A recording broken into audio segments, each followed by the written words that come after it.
For years, fans could only speculate about the truth behind ABBA's breakup until Benny Andersson finally revealed it.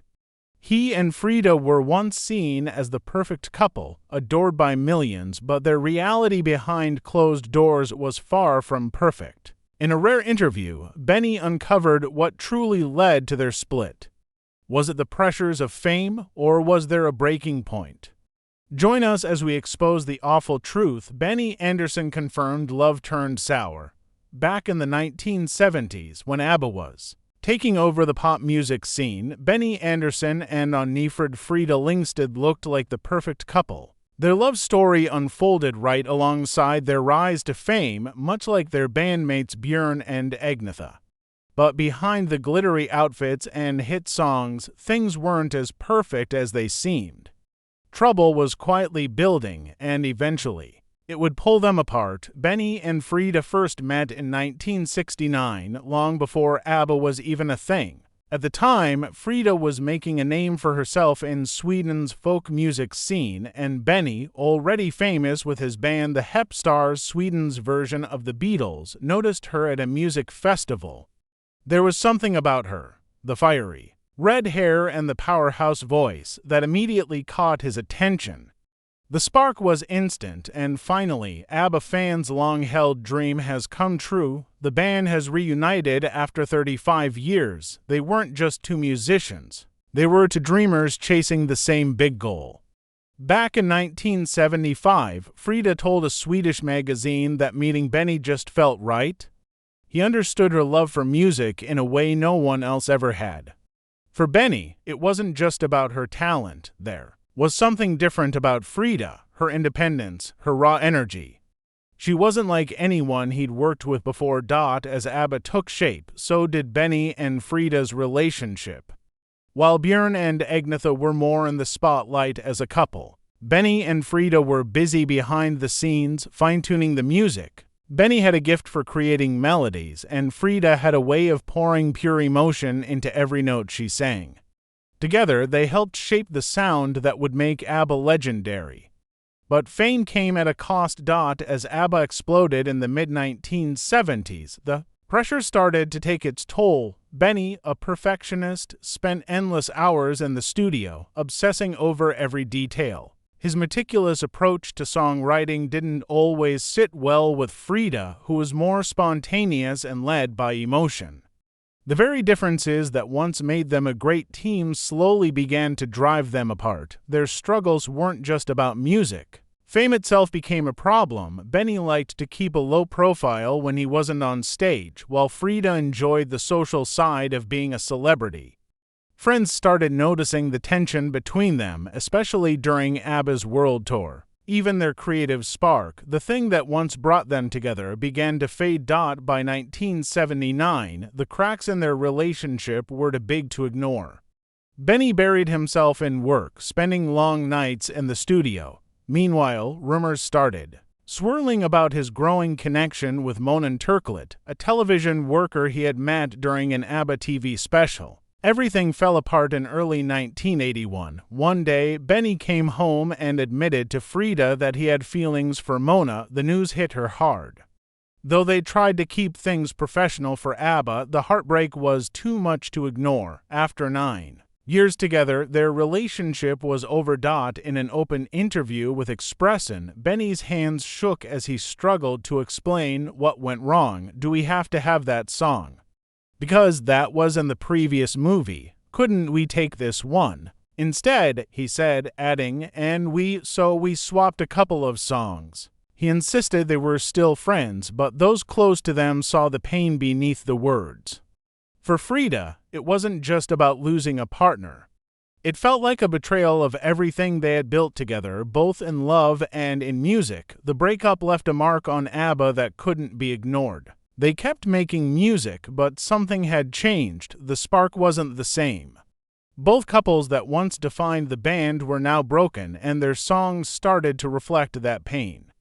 Tracks like The Winner Takes It All and When All Is Said and Done hit differently for those who knew what was happening behind the scenes. While the world saw ABBA's golden couple falling apart, few knew the heartbreak they were going through. So, when reporter Lars Johansson stepped into the Expressen office that May morning in 1981, he had no idea he was about to uncover a story that would forever change how fans saw the band. Inside a small office at Sweden's Expressen newspaper on May 20th, 1981, Benny Andersson sat at a desk, nervously fidgeting with a pack of cigarettes. His usual air of confidence was nowhere to be found. His hands trembled, his eyes looked tired, and the weight of the past few weeks showed in every movement. For weeks he had dodged the inevitable questions, but there was no escaping them now. The man who had once commanded stages with ease now sat uneasy, bracing himself for the conversation he had been dreading. He confessed that he had no idea how other people navigated moments like this. His voice was barely more than a whisper, each word weighed down by uncertainty. Smoke curled around him, creating a fragile barrier between himself and the uncomfortable truth he was finally speaking aloud. The man who had effortlessly crafted some of ABBA's most unforgettable hits now found himself at a loss for words when it came to his heartbreak. The newsroom hummed with anticipation. This wasn't just another celebrity interview. It was the first real glimpse into the unraveling of ABBA's most famous couple. For weeks, fans had speculated, the tabloids had whispered, but now Benny was finally breaking his silence as he spoke. His words carried the weight of a love story that had fallen apart faster than anyone expected. Across the desk, the reporter listened intently, too absorbed in the moment to notice the coffee beside him turning cold. When the topic of Mona came up, Benny tried to play it off casually, but his words didn't quite match the mood. He called her his new woman, attempting a laugh that felt anything but natural. The room fell into an uneasy silence as the weight of his confession settled in. No matter how much he tried to downplay it, everyone could see the tension behind his forced smile. The mood changed when Benny started talking about ABBA's future. For a moment, he dropped the band's polished image and spoke honestly.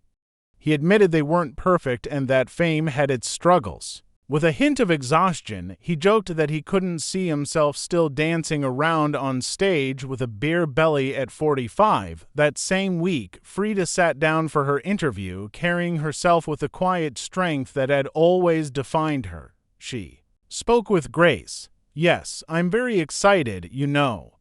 It would be wonderful to meet up with the fans again because it actually doesn't happen that often." She refused to dwell on bitterness or regret.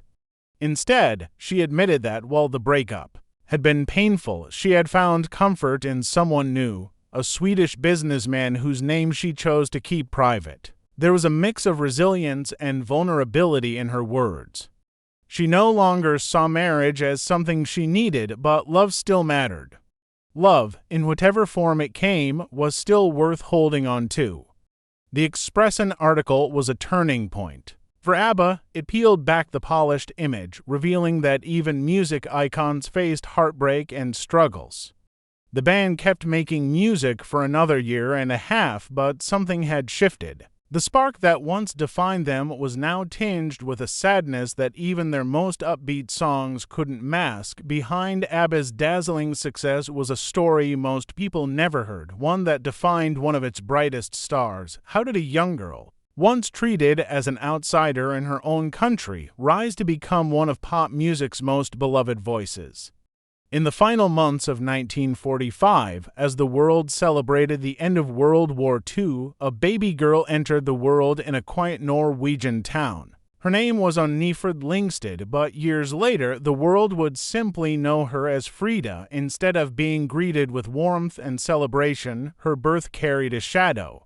She was not just another child, she was a war baby born to a Norwegian mother and a German soldier in a country still healing from the scars of war. That lineage made her an outcast before she could even take her first steps. Frida's mother, Benny Lyngstad, had fallen in love with Alfred Haas, a German soldier stationed in Norway during the war. What started as a romance soon became a heavy burden. When the war ended, the country was desperate to rebuild, and anyone associated with the enemy faced brutal backlash. Norwegian women who had relationships with German soldiers were shunned, labeled as traitors, and treated with open hostility. Their children, innocent yet unwanted, bore the weight of that hatred. For Frida and her mother, life in post-war Norway was anything but easy. As a little girl, Frida grew up believing that her father had died in the war. It was the story her family told her, a way to protect her from a truth that was far more complicated, hoping to leave the pain and stigma behind. Her mother, Cindy, made the heartbreaking decision to leave Norway with nothing but hope for a better future. She and Frida crossed the border into Sweden, eventually settling in the small industrial town of Torshälla. Life wasn't easy, but Cindy was determined to provide for her daughter. She worked long hours as a seamstress, stitching clothes by day and tucking Frida into bed at night, doing everything she could to build a life where her daughter would feel safe and loved. For young Frida, music wasn't just a hobby, it was a refuge. In a world where she often felt like an outsider, singing gave her a sense of belonging. By the time she was 11, she was already stepping on 2 small stages at local events, her voice carrying a depth and emotion far beyond her years. The townspeople took notice, but no one was prouder than her grandmother. While Cindy worked long hours to support them, it was Frida's grandmother who nurtured her love for music. She scraped together what little she had to buy Frida her first record player along with a few treasured vinyl records. With every spin of the turntable, Frida lost herself in the melody, dreaming of a life far bigger than the quiet